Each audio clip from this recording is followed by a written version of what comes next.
Eh bien, je m'appelle Robert de Vos. Je suis le fils de Charles-Louis Robert de Vos, qui était le frère de Jules de Vos, que nous appelions habituellement mon oncle Julot, familièrement. Ah, c'est très complexe parce que mes souvenirs, c'est qu'il y avait par exemple le soir, on ne pouvait plus sortir. S'il y avait le couvre-feu, il y avait parfois des bombardements à Bondu notamment, donc on allait à la cave. Ensuite, un autre souvenir, c'est que mon père a été, donc le frère de Jules, a été prisonnier de guerre. Et donc, je me souviens de son départ. Je me souviens du jour où il a été arrêté, on me l'a dit, par téléphone. Par téléphone peut-être pas, mais enfin, on me l'a dit. Et ensuite, je me souviens qu'il est revenu rapatrié parce qu'il était malade. Après un an à Pau, parce qu'il était malade et père de 3 enfants. Donc ils l'ont rapatrié, les services. Il était prisonnier, donc il n'était pas déporté. C'est pas du tout la même chose. Et alors ça, je me souviens très, très bien de son retour. J'étais étonné de le revoir. On disait que je pensais que, je sais pas, j'ai été bloqué de le revoir. Et ça, c'était en 42, pendant la guerre.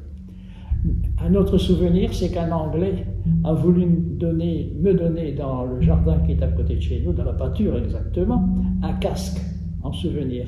Maman a dit non, c'est trop dangereux. Et j'ai refusé. Elle a refusé. C'est trop dangereux. Petit détail comme ça. Alors après, la vie, pour nous, se passait correctement. On allait à l'école, à l'église, on faisait les magasins. Nous n'avons pas eu d'incidence là-dessus. Sauf des voisins qui ont été arrêtés par la police, envoyés en déportation. Voilà ce que je peux dire.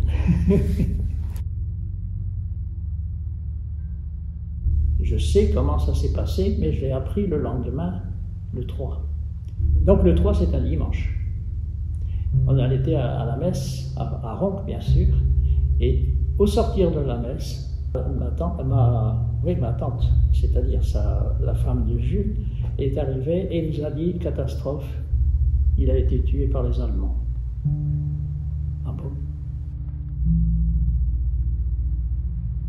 On ne savait pas qu'il était dans les forces françaises. On ne savait pas. Alors évidemment, on a été surpris. Et puis alors on est venu ici, à l'endroit où il a été tué. C'est une rangée de maisons, et on a vu la place où il est tombé. Les FFI ont des voitures, comment dirais-je, des Citroën, là. Il manquait un chauffeur, paraît-il. Pourquoi faire? Je ne sais pas, mais c'est mon frère qui m'a dit. Il s'est présenté comme chauffeur. Et alors, ils ont été arrêtés par les Allemands qui fuyaient, en définitive, vers la Belgique. C'était la fin, ils se sauvaient. Mais quand ils les ont vus, ils les ont poursuivis, arrêtés. Alors, mon oncle s'est sauvé par derrière cette rangée de maisons, et il avait en vue le cimetière. Et il voulait courir jusqu'au cimetière pour essayer de se sauver par là. Seulement voilà, il a reçu une balle dans le genou. Il est tombé. Par le fait même, il n'a pas pu continuer sa course. Et donc, un soldat est arrivé et il a transpercé son crâne avec sa baïonnette. Si bien que je l'ai vu, nous l'avons vu, après, sur son lit de mort, à la maison, ici à Neuville évidemment, chez son père et sa mère, et lui-même. Eh bien, nous l'avons vu sur son lit de mort, avec la tête complètement bandée, sauf évidemment le visage. Je me souviens aussi donc de la cérémonie à l'église, et c'était une atmosphère pour lui et Jean, son compagnon aussi, d'infortune. Eh bien, c'était une ambiance, une tristesse incroyable. Incroyable. Une émotion incroyable. Et le prêtre aussi, il n'a pas, comment dirais-je, mis sa langue dans sa poche, si je puis dire. Il a vraiment qualifié cette présence de nos 2 morts là comme quelque chose d'horrible et de magnifique en même temps. Il y avait les deux. Il y avait les deux.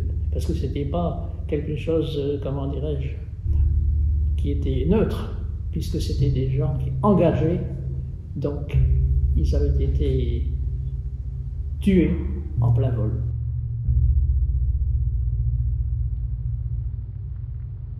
Il me semble que nous étions très posés, très calmes. Mes parents n'ont jamais voulu, pas plus que son épouse Germaine, n'ont jamais voulu avoir de haine. Jamais. C'était, je ne sais pas, mais il y avait une paix, la paix de l'âme en même temps, et un manque total de haine envers les Allemands. Qui avait tué? On n'en sait rien. C'était quelqu'un aussi qui avait été pris dans un engrenage tel qu'on voit dans les guerres atroces. Et puis voilà. Donc, c'est tout. Donc, pour moi, la vie a continué assez sereinement, en définitive. Sereinement, avec son souvenir, mais sans trop de dramaturgie. On était fiers de lui, et triste évidemment, mais il y avait une certaine fierté dans le fond et de quelqu'un qui a fait sa vie d'une façon magnifique. Je pense que c'est ça qui nous reste, voyez-vous. Ah, c'est qu'il était tout à fait gaillard, très, très fort physiquement et très jovial.